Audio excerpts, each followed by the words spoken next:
India independent. A new nation is born. From north to south, from east to west, in every corner of this ancient land, so rich in culture and tradition, there was unbounded joy. For our people were rejoicing, ready to welcome the long-awaited liberty, a liberty for which they had fought, suffered, and sacrificed. Centuries ago, when the nations of the West were living in darkness, our civilization was in flower, a civilization that has flourished for over 5,000 years. Ours is a rich inheritance.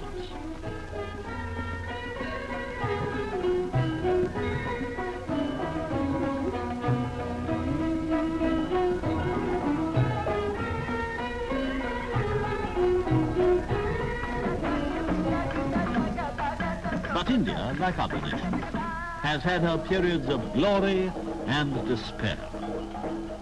During the latter half of the 18th century, a dark shadow fell across the land. 1757. At the Battle of Plassey, a fierce struggle ensued on the plains of Bengal. On one side were ranged the armies of several rulers, corrupted by intrigue, crudely armed and lacking cohesion. On the other, the forces of the foreigner under Robert Clive, equipped with the latest weapons of destruction.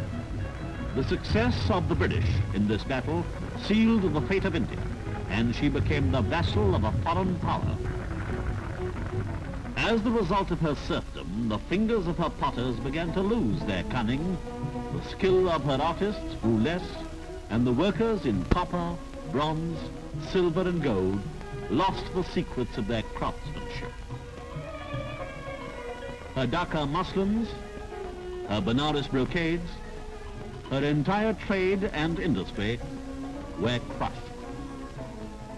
Then came 1857, the Indian Mutiny. India strained to free herself from the foreign yoke. But again it ended in a triumph for British arms. The revolt was suppressed and the people disarmed. In the years that followed, there was much despair throughout India. But though her body was enchained, her spirit could not be broken. India waited in patience through the dark years for one who would set her free. At last he came, born in 1869. His name, Mohandas Karamchand Gandhi. It was not long before the people recognized in him their leader, and in him were identified the oppressed masses of India. In him were focused the ideals and aspirations of those loyal sons of India who had died in the struggle. Dadabhai Naoroji, Gokhale, Tilak, Lala Lajpat Rai, Pandit Motilal Nehru, Pandit Malviya, Dr. Ansari, C.R. Das, Hakim Ajmal Khan. Gandhiji introduced a new technique into the political arena. Satyagraha, non-cooperation. His shield was truth. His weapon, non-violence. And among those that gathered round the Mahatma are names that have written and are still writing glorious chapters in India's history. Pandit Jawaharlal Nehru, Sardar Vallabhbhai Patel, Babu Rajendra Prasad, Maulana Abul Kalam Azad, Sri Raja Gopalachari, Sarojini Naidu, Kamla Devi Chattopadhyay, Jai Prakash Narayan, Pandit Jawaharlal Nehru with Abdul Ghaffar Khan, affectionately called by the people the Frontier Gandhi. Gandhiji, the apostle of peace, was also a man of action. In 1930, at the head of a vast multitude, he marched to Dandi by the sea and there exhorted his followers to make salt and thus shatter the alien government's monopoly. The rulers used force to overcome the opposition, but the faith of the people in Gandhiji never faltered. They used passive resistance and defied the law. And in the ensuing struggle, many lives were lost. And now the Second World War exploded across the earth. The whole world was embroiled in a titanic struggle between the forces of democracy and fascism.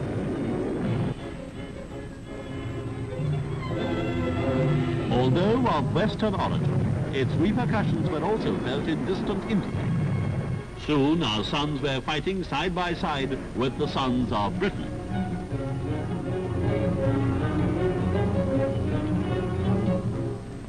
March 1942. Britain, in order to obtain India's cooperation in the war, sent out Sir Stafford Cripps to negotiate with our leaders. Numerous parleys between Sir Stafford Cripps and our high-ranking leaders took place in New Delhi. Our leaders wished full liberty, liberty to wage war as a free people, and not as vassals of another power.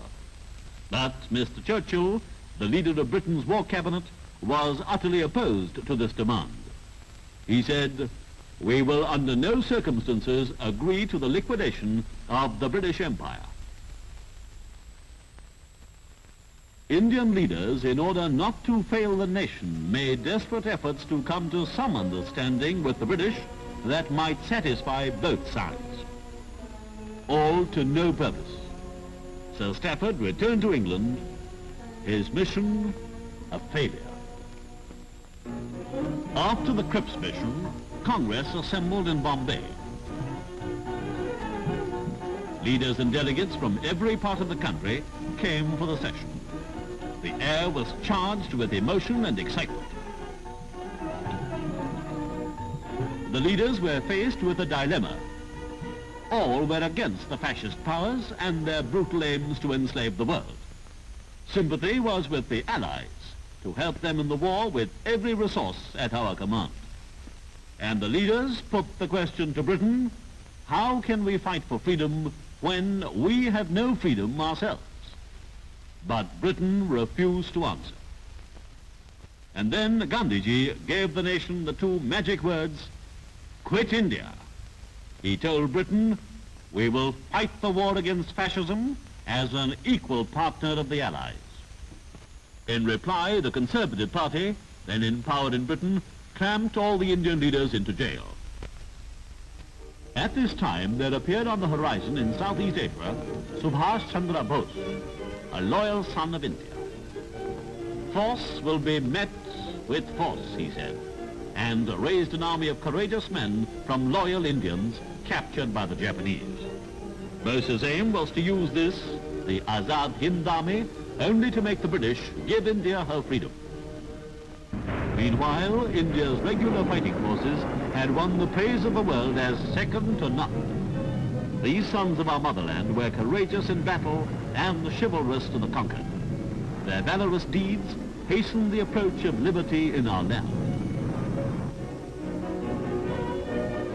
As the fascist hordes were battered into submission, freedom was in the making for our peoples. The new Labour government that came into power in Britain, as a first gesture, released our imprisoned leaders, and the nation rejoiced. Britain now sent out the cabinet mission headed by Lord Pethick Lawrence, a genuine lover of freedom. Among the cabinet mission were Sir Stafford Cripps and Mr. A.V. Alexander. On arrival at Delhi, negotiations were immediately started with our leaders. These were anxious days for India. The nation lived through hopes and fears. The discussions ended. They were a success. But unfortunately, the country was to be divided. We were to emerge from our 200 years of bondage as two nations, India and Pakistan. It is the night of August the 14th, 1947. The auspicious moment is on its way. In every house throughout the land, the lamps of good fortune are lighted to illumine the path to freedom. Large numbers have foregathered in every Congress house. And in New Delhi, the Constituent Assembly is in session. Babu Rajendra Prasad, the President of the Constituent Assembly, during his speech, had this to say: I want, on behalf of this Assembly, to assure all the countries of the world that we wish to be friends with them. We hold no enmity against anyone. While Pandit Jawaharlal Nehru said,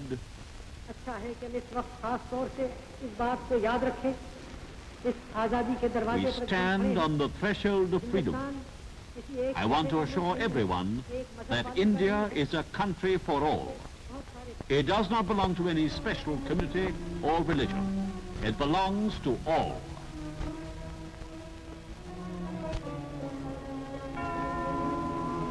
The hands of the clock move their way towards midnight. All India is expecting.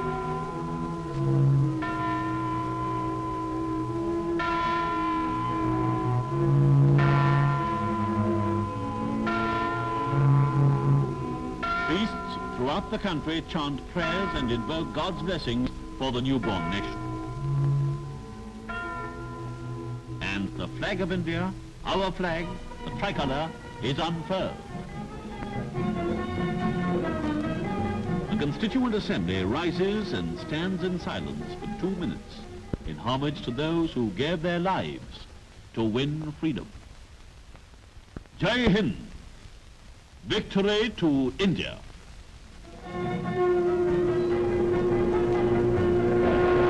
And at the dawn of August the 15th, the nation celebrates her freedom. At New Delhi, vast crowds foregather in front of the Parliament buildings. The Prime Minister and the Deputy Prime Minister, followed by members of the Cabinet, descend the steps.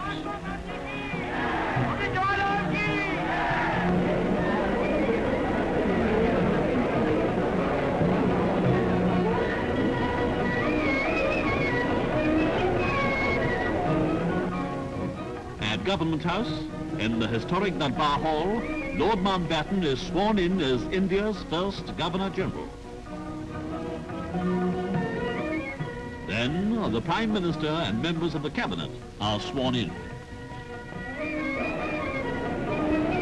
The new Governor-General and his lady drive in state to the Constituent Assembly.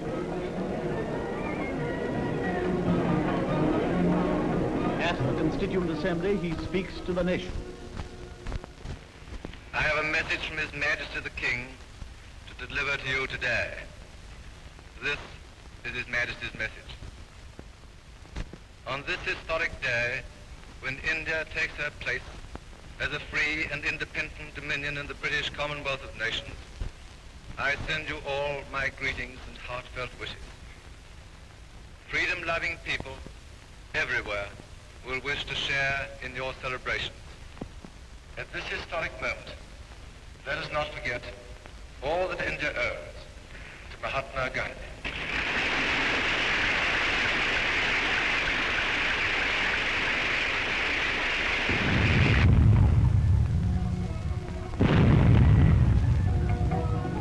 India is at last free.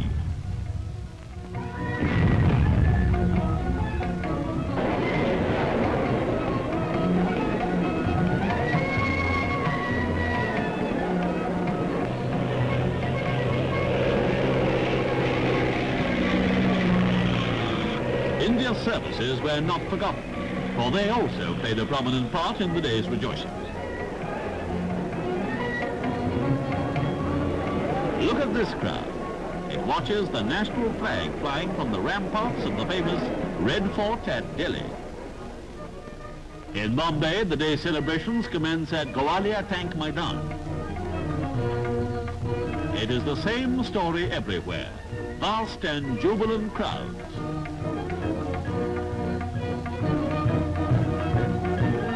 A fire? No, just an ingenious way of paying homage to one of the nation's departed leaders, Sir Firoz Shah Mehta.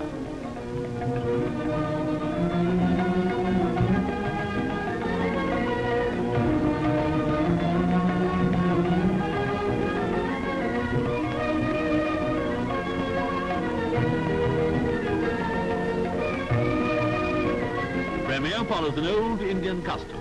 He plants a tree, a symbol of India's future prosperity. Another highlight of the day was the Freedom Procession, with young India this time in the lead. India is a secular state, and these Muslim volunteers are Indians first and last. India's womanhood, so patient in adversity and who suffered in our struggle for freedom, now march with heads held high. Stage and film stars help to entertain the crowds as they pass by. Indeed, it was a picturesque cavalcade, worthy of Bombay. In Calcutta, the largest city in India, there was jubilation, thanksgiving and celebration. Martyrs were remembered. A portrait of Subhash Chandra Bose, a worthy son of India.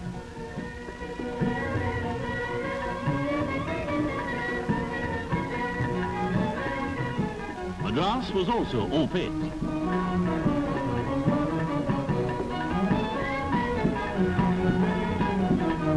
Civilians and service personnel helped to make the day a great success. Liberty and happiness marched hand in hand.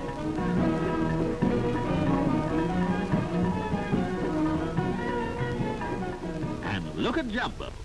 Even the elephant enjoys freedom. In London, Britain extends to the new nation the warm hand of friendship.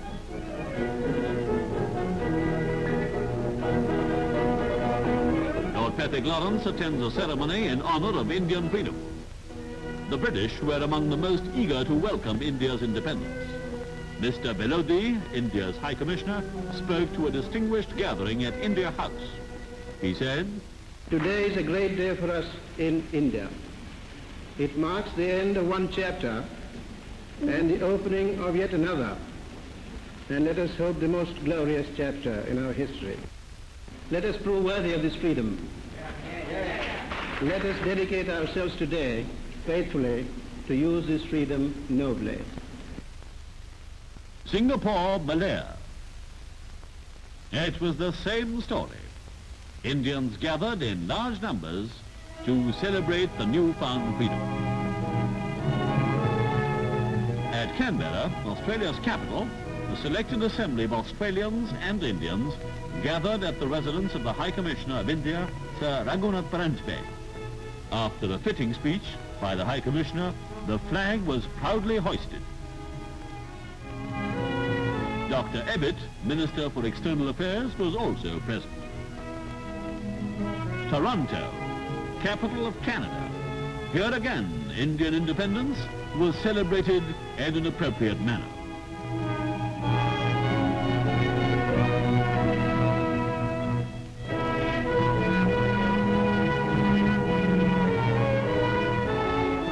And in Washington, Indian independence was warmly celebrated.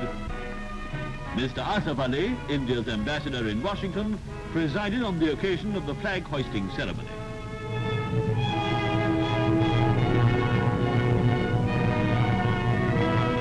The whole world rejoiced at India's freedom. But the man who made it possible, the father of the nation, walked with a heavy heart. His vision was of one land, one people, one nation. But it was a dream that never came true. And thus, freedom returned to ancient India. With freedom came a realization of the beauty of our land, with its picturesque hills and valleys, its snow-covered mountains, and its babbling waterfalls. Blessed by nature, and with a vast potential of mineral resources and manpower, it will be easy for us to regain our proud place in the forefront of the nations of the world. As free men, we offer the hand of friendship to all lovers of freedom. The glory of our freedom, flag of our nation, we salute you. Jai Hind.